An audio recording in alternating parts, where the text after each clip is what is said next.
Good evening, everybody. Very welcome to Keele University tonight for a very special evening. Thank you particularly for those of you who've come from afar and battled the rather inclement weather that we've been having. So well done for coming through the rain. So my name's Anna Meredith. I'm the Executive Dean of the Faculty of Natural Sciences in which the vet school sits. And it's a great pleasure to introduce you all tonight. So inaugural lectures, and tonight we're going to be hearing from our wonderful Professor Matt Jones, who I'll introduce more fully in a minute. They're always very special events and celebrations, but I think tonight this one's even more special because it's the first joint inaugural lecture between Harper Adams University and Keele University as we recognise and celebrate the Harper Keele Veterinary School. So I'd like to start by saying a special warm welcome to Ken Sloan, the Vice-Chancellor of Harper Adams, and Michael Lee, the Deputy Vice-Chancellor, and all the Harper Adams staff who've come along tonight to join us. We really welcome you here. And what we'll be doing with these Harper Keele Vet School inaugural lectures is actually alternate them between Keele and Harper Adams in terms of the venue, really recognising that very strong partnership that we have. I'd also like to say a very special welcome to Matt's family who are here tonight, both in person and online. So to his wife Sarah, his mum Naomi, daughter Isabel, who are here tonight to support Matt. I believe his son Will is online with some vet friends in Bristol, I think. And welcome to brother Tim and his wife Cheryl, who are also online. And we're hoping that also sister and family are online from New Zealand. So I'm not quite sure what time of day it would be there, but thank you for joining us online from New Zealand. So just before I introduce Matt more fully, a little bit about Harper Keele Veterinary School, and Matt will be telling you a lot more about Harper Keele Vet School, but it is this very unique and agile model between our two respective universities, this two-centred school really designed explicitly to meet the challenges of the veterinary industry today.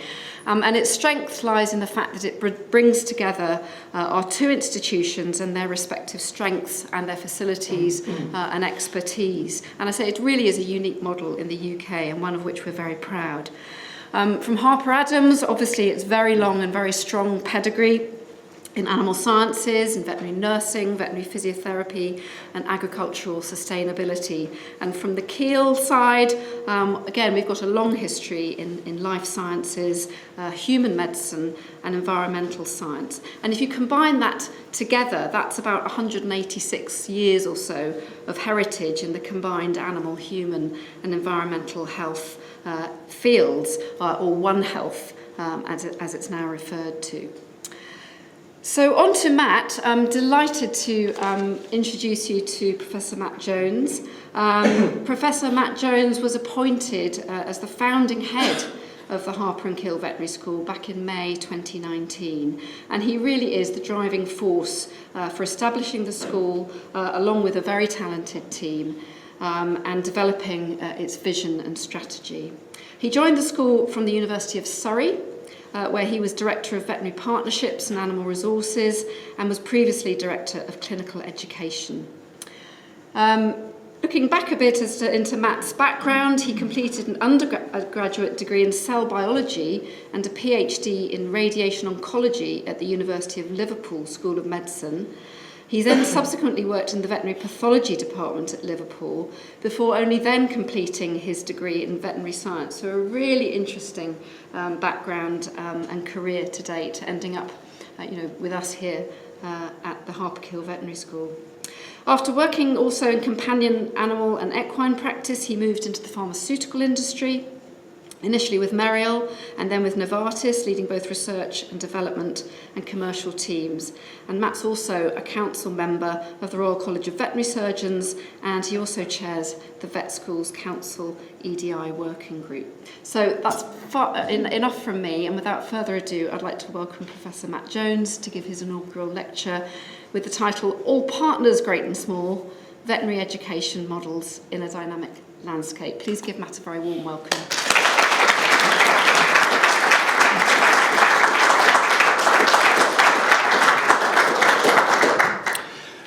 Thanks very much, Anna. And Anna told me just now that the title of her inaugural talk was virtually the same, which all species great and small, which is just shows how non-diverse we are as a profession. And one of the major issues that we're trying to tackle, but at least we're passionate.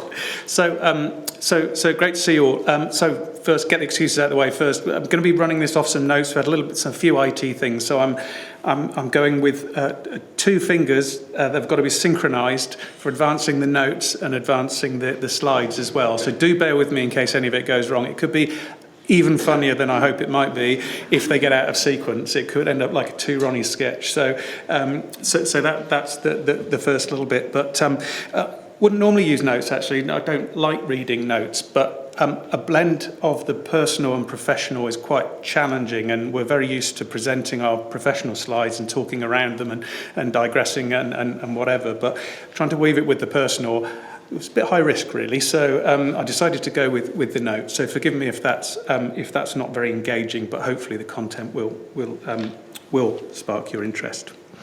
Okay, so first problem on this screen. There we go. Right. So into the talk proper. So evening everyone, and thank you very much for coming to the inaugural talk. And this is an opportunity to reflect on the creation of the vet school, as Anna said, and by turns what I consider my good fortune in being appointed as the founding head and my role as Professor of Veterinary Practice. I do sincerely appreciate the opportunity afforded to me to do this, and it's something of an indulgence, really, for someone like me. And I understand that a damp Monday evening in a lecture theatre is not everyone's idea of fun, which is why we have bribed those in the audience physically tonight with canapés and fine wines. So hopefully you've been able to indulge in those.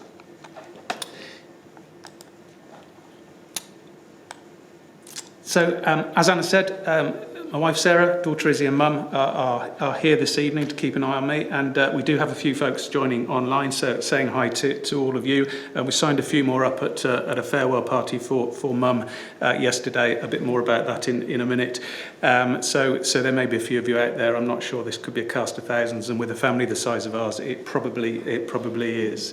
And then a hi to Will, who's a maths student, 4th year maths student down in Bristol, but is living a vicarious vet student lifestyle through his mates who are mostly in year 4 and living the dream down at Langford as part of the Bristol Vet School down there. If you are watching, Ali, Keith, Amelia, George, it'd be great to see you as well as Tim and Cheryl. A couple of thank yous up front. Thank you very much to Janet Drury. She organises everything behind this, does a fantastic job. It's been a bit of a struggle getting this on and off and on again. So thanks to Janet, who's not here, and also to the catering teams and the AV guys who've valiantly struggled to, at very short notice, they had other things on earlier to get this set up. So an inaugural talk 5 years after my appointment does seem a little bit bizarre. And just as with our firstborn child, Izzy, who is here this evening, it's been long in the delivery. In the spirit of thinking in dog years, if a year of the development of the vet school equates to a day in labour for poor Sarah, then we are right now the proud parents of a fully fledged vet school, breathing on its own, devouring our parents' resources and generating an awful lot of crap to deal with. In fact, Izzy appeared during my 4th year at vet school, which was a bit of a surprise, and certainly helped me to reassess the old work-life balance as a vet student. Here we all are in the year 2000, living just off Liverpool Vet School campus at Lea Hurst, where I used to drop Izzy off in the mornings, I'd take her down the Wirral Way, drop her off on the farm for childminding, where that was happening, which was very convenient, and then pick her up at the end of the day after a hard day of clinical rotations and head straight for the bar at Lea Hurst. And that generated a lot of interest and very welcome attention for both of us in the bar later in the day. And then Sarah, bless her, who holds everything together, came back to pick us up after a hard day, slogging away in fairly challenging schools in Liverpool to actually keep the bills paid and the wheels on the family. So that's the year 2000, and a different haircut there, at least for Sarah. So anyway, back to the talk. So I've been lucky enough to attend several of these, and I've seen the really interesting mix of approaches, a blend of insights into varied academic fields, personal career journeys, and opportunities to share some of the challenges and joys of the odd worlds we inhabit. I've decided to go with a mix of the professional and the personal, and in typical fashion have tried to make this more difficult by adopting a somewhat unconventional approach. When it was announced that I got the role, one of the first people to contact me was a professor at another vet school. They'd been on the accreditation panel for the last new vet school in the UK, where I had suffered as Director of Clinical Education, creating the UK's first fully distributed model of veterinary clinical education, and a bit more about this odd world later on. Their simple comment, after congratulating me on the good fortune of heading up the world's first joint vet school, was, "You do like a challenge, don't you?" And that's academic analysis for you right there, folks. So very insightful. That was Malcolm.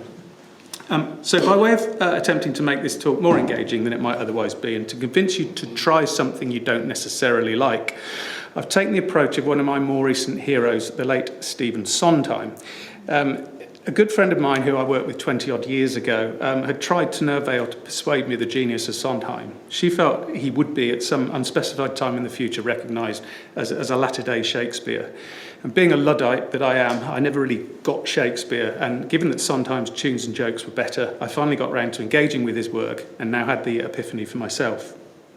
So rather than doing a straightforward chronology of my career, I've decided to adopt the approach used in the musical Merrily We Roll Along. And so I'll work backwards and intersperse it with the approach with ruminations on the development of partnerships-based veterinary education, the drivers behind the change and the challenges we face in developing veterinary professionals. Sondheim's approach in Merrily was to open with a Hollywood scene of success achievement and with everything apparently in order and as planned. As the show unfolds, the reality of the serendipitous nature of this pathway to get there, with all its successes and failures, is revealed, right back to the wildly optimistic simplicity of a dream at the beginning. And that's resonated really well with me and my experiences ever since. So I put a few little quotes in there from Merrily. So how did we get to be here? What was the moment?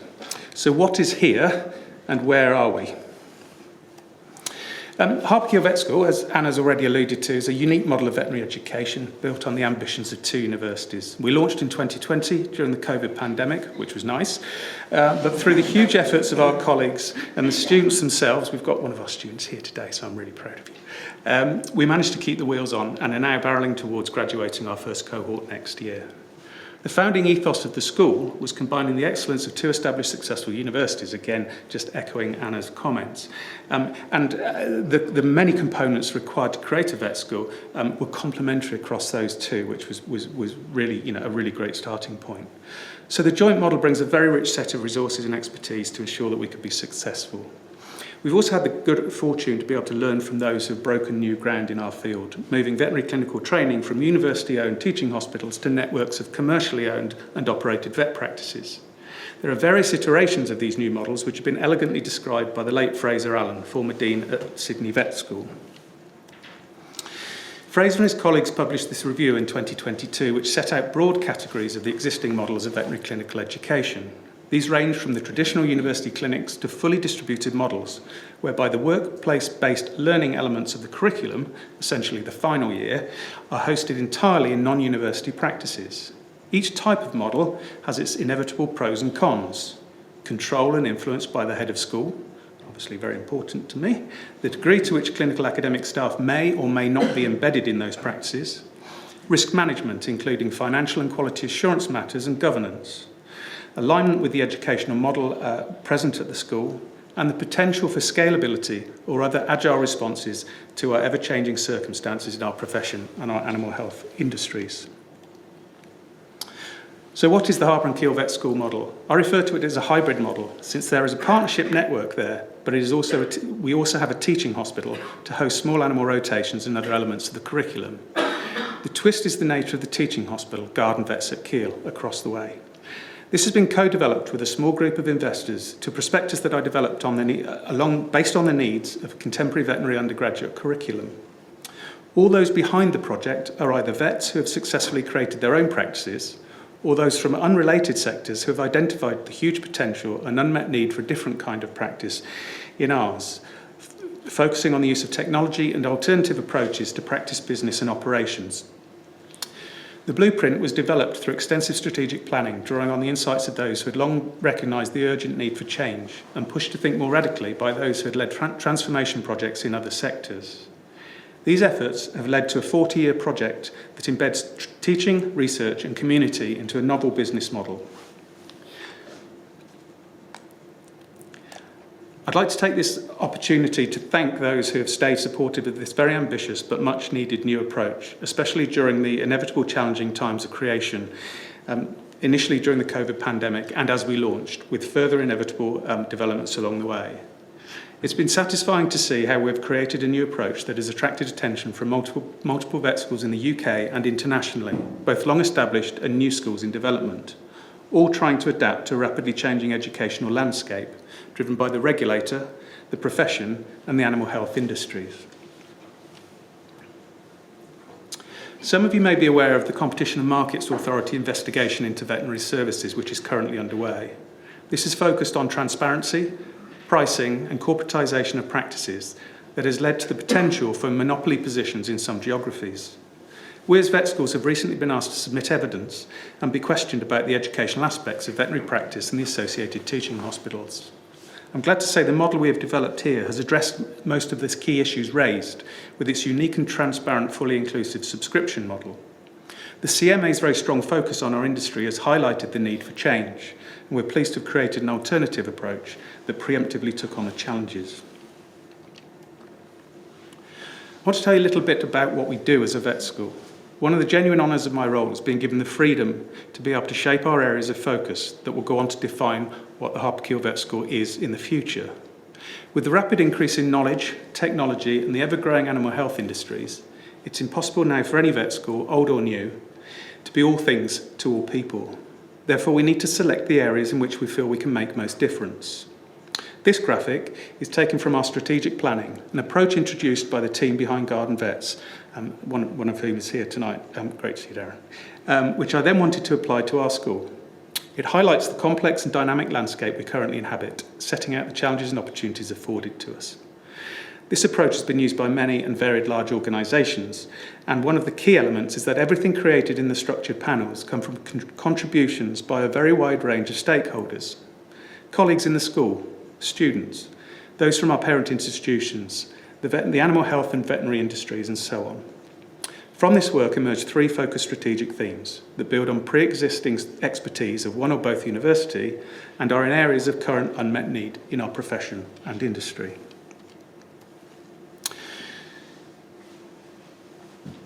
We're committed to promoting the critical role of vets and building knowledge skills in these key areas. The first is sustainable livestock health and welfare, where we're looking at an integrated approach to the role of vets and their impact on the planet as we produce animals for food. This theme was the first to be launched and is currently underway, led by Professor Jonathan Statham, who's a fractional appointment with us. The second is wellbeing and professional performance, recognising the major issues we have had over the years in the veterinary profession around mental ill health and the challenges around wellbeing, which leads to suboptimal performance and worse.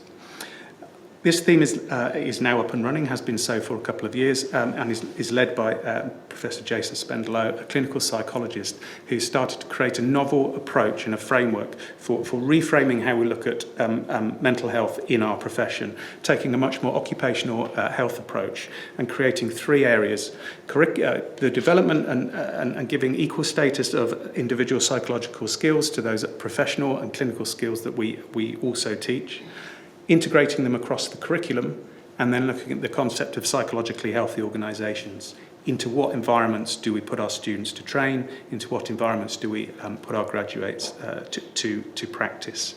And that's starting to bear some fruit as well. And then last but not least, excellence in primary care research and practice, which we're about to launch with the imminent appointment of our Professor of Primary Care Research and Practice, who, if she signs the contract, will be starting very soon. So that's a very exciting area. I'll say a little bit more about primary care in a minute and the role that the teaching hospital plays with that. So, what I'm doing in this talk, I'm going to work through the observations around veterinary education, but work through the career backwards. So the first reflection is really on the job now. How did I get to be here? What is the job? So what does the head of a vet school have to do, and how did I get the job? You are probably wondering. The role, given the dynamic and complex nature landscape that we work in, requires the ability to provide leadership across a very wide range of areas. We have 2 university parents that are very different. I'm the very lucky owner of 2 bosses, fortunately both of whom are incredibly supportive. But it is very challenging managing the demands of both institutions which don't always align. We work strategically with more than 20 commercial and third sector partners, some of which are major corporations with billions of dollars of revenues, and all have their own drivers that again may or may not align with ours. And we are very closely regulated by the Royal College of Veterinary Surgeons, the Office for Students and other bodies. The role is now effectively managing and leading a small business with an operating income of around £15 million per year. So it's very far from an academic leadership role in a traditional sense, which is lucky since I'm very far from being an academic leader in the traditional sense. There are myriad problems escalated every day, from the temperature of lecture theatres to some really quite challenging student issues which nothing had quite prepared me for. One common trait of many vet students is imposter syndrome once they get to vet school. This is something I share, and in this role in particular, and with the title Professor of Practice, this can be challenging. Here is where I've been very fortunate with my serendipitous career pathway. I was in the right place at the right time, where 2 forward-looking universities recognised the need for someone who was a bit of an outlier to lead this project. Whilst my academic background is unconventional, there was presumably enough there when combined with my other experiences to meet the demands of the role. The Professor of Practice concept is a very welcome one for people like me, as it affords the opportunity to take on such roles, recognising measures of achievement different to traditional academic scholarly outputs, grants awarded, papers published, and so on. Recognition of the impact of one's work in a wider range of settings is critical. Changing practice, developing products that address unmet needs for diagnosis and management of disease in animals, and creating new approaches to the use of animals in research that bring welfare benefits are all metrics used to measure success, and I was able to sufficiently evidence these to meet the criteria for Professor of Practice. I'll share some specific examples of this work later, partly because just stating they've been done hasn't yet dispelled the imposter syndrome. The major challenge that unites us all in my position is how we make sense of the inherently costly nature of veterinary education, however. We sit proudly at the top of the list of costs of higher education courses, which is unsurprising when one considers everything we have to cover, from surgery to dentistry to pathology, and extensive experience with a wide range of species, with time spent on commercial farms and other enterprises. The costs associated with such specialist facilities, and those who staff them, are eye-watering and continue to grow. The figures for the per student per year cost to educate a vet vary based on the model and the way each university accounts for and allocates income and expenditure. The range is from around £20,000 to just under £30,000 per annum. This data, kindly shared by the Principal of the Royal Veterinary College, starkly demonstrates the growing gap between the increasing costs, whatever the model, and the, in real terms, declining income since the fees students pay have been fixed for many years. So our income is generally worth about 2/3 of what it was 10 to 12 years ago when those fees were first set. So a little bit more about vet schools and their evolution. The traditional model was characterised by university-owned teaching hospitals that took only referral caseloads. Prior to the emergence of the private referral sector, these were the only abodes of exotic conditions and exotic clinicians. A token week at a charity practice in final year was the only concession to veterinary general practice, ironically the field of work that represented and still represents the vast majority of clinical work. So what changed? The emergence of the private referral sector introduced a further incentive for hard-pressed specialist clinicians to leave the teaching hospitals. Specialists such as cardiologists, surgeons and oncologists are under pressure from several angles. They teach, they engage in research, they provide pastoral and professional support for undergraduates. They have responsibility for postgraduate future specialists in training. And increasingly, they were expected to meet financial targets for clinical caseloads in those teaching hospitals. Private referral practices, with only the clinical caseload financial driver in play, could inevitably offer vastly improved salaries and, at least theoretically, better working conditions. They were also far more efficient and better run commercially. Each vet school underwent cycles of challenge and reinvigoration when the decline became existential. My own final year experience was, at least in the small animal department, a paper-thin roster of specialists, no in-house ability to teach general practice, and some buildings no longer fit for purpose. Faced with the threat of a failure of professional body accreditation to a school, a response arrives through the diversion of university funds and some successes in fundraising, and new buildings and facilities would emerge. This would then attract staff until the problems re-emerged and the cycle would repeat. This legacy persists, whereby it is still incredibly challenging to attract highly qualified specialists, our consultants in human medical terms, into university settings. Vet schools have always used partnerships to some extent, typically through a charity partner for a week or so of consulting and surgery, in a fast-moving, case-rich setting where students are allowed to get on with it, usually under the right level of supervision, but not always. Increasingly, traditional vet schools made more use of strategic partnerships until the emergence of Nottingham Vet School just under 20 years ago, which was the first UK vet school to deliver all clinical rotations through partner practices. This was a small network of practices which embedded academic clinicians and set a very good benchmark for new vet schools. Nottingham favoured the use of the term community model. This was in response to the very divisive and not entirely successful first fully distributed vet school in the USA that engaged with over 200 practices for the rotation delivery. So a quick guide to partnerships. Prior to taking on this position, I was Director of Clinical Education and latterly Director of Partnerships and Animal Resources at the then new vet school at the University of Surrey. I had come from an industry role in technical and commercial leadership that set me up for managing relationships and understanding commercial drivers.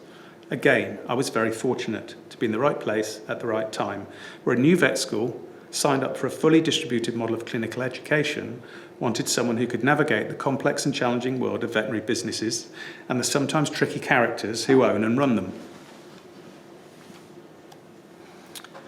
At the opening of the school, I was lucky enough to meet the Queen, and she was lucky enough to meet the Warhorse.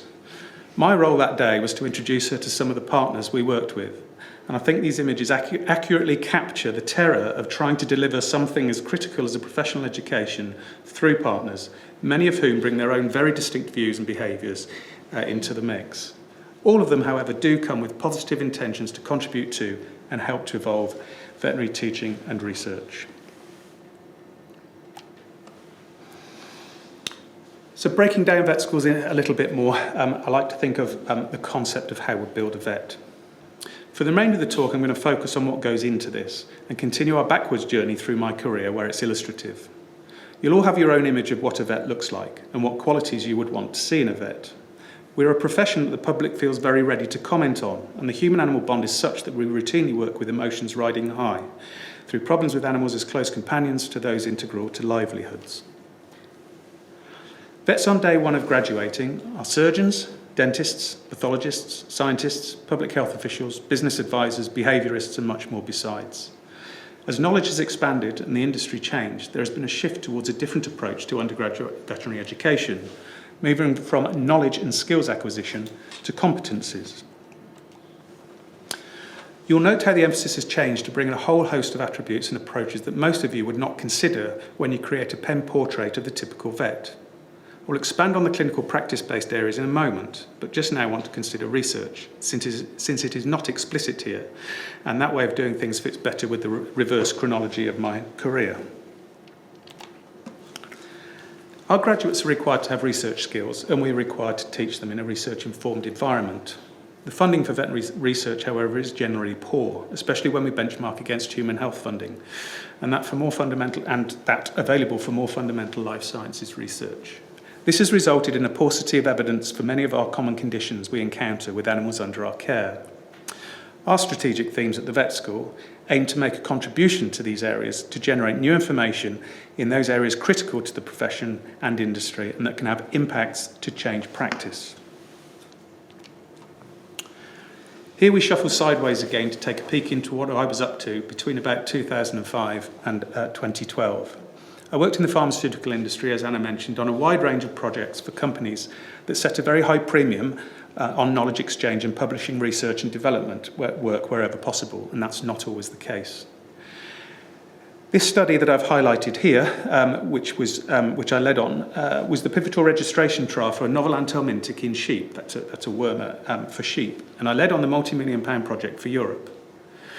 I found the comments from the two reviewers of the paper very instructive in terms of the way that company-based science is viewed and the way that the developments of products that change lives and livelihoods is not understood.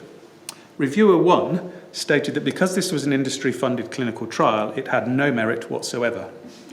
Reviewer 2 stated that this was a very important study that fundamentally informed the potential to transform practice and suggested some useful minor amendments. The reality is that these studies are conducted to good clinical practice, it's extensively audited and reported to government agencies. My experience is that in our industry, they are often far more robust than those that emanate from academia and isolation. It's not always the case. The monopantal project, as it was called, saw tens of millions of dollars invested in discovery, characterization and application of this new class of wormer, and it was published across very many papers, including this one that made its way into Nature. You'll see the large number of authors, and sadly I didn't make the cut for that one. Sometimes there's no logic as to what is and isn't published, which is very frustrating. And as with academia, it's often about time available for writing and timing of submission that dictates what does get published. As global head of dermatology research at Novartis, I had changed the way we included the clinical signs of atopic dermatitis in the dog so that we could screen candidate therapeutic compounds in 3 weeks rather than several months. The actual impact of this work was huge, reducing the period of exposure for the dogs and dramatically shortening the time to know whether the compound was effective and could be moved to the next stage of development. In pharmaceutical research and development, the vast majority of projects fail, in particular in the early screening stages. Being able to demonstrate a lack of effect swiftly is gold dust, saving time and money and improving welfare. In terms of economic benefits, not only is the period of costs for development reduced, the period for sales is brought forward, and the benefits of being first to market are huge. It was particularly gratifying to know that these studies and others that were not published, along with the very large budgets I was successful in managing, could be taken into account when the idea of a professor of practice for me was under review.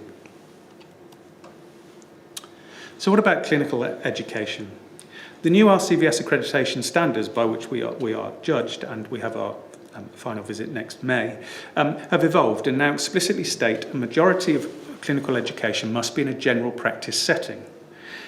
This is very welcome, but presents major challenges for traditional referral hospital-based schools.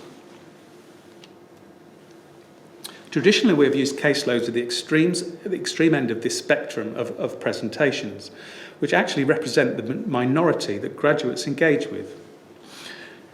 Traditionally, we were using specialist referral-led cases at one end of the spectrum and charity cases at the other. The emerging concept of spectrum of care is evolving so that we now focus more on contextualised care appropriate for the whole range of animals and their owners' circumstances. There is now a move to develop a specialism in veterinary primary care, and we use that term interchangeably in our profession with general practice, much as our human health care professionals do.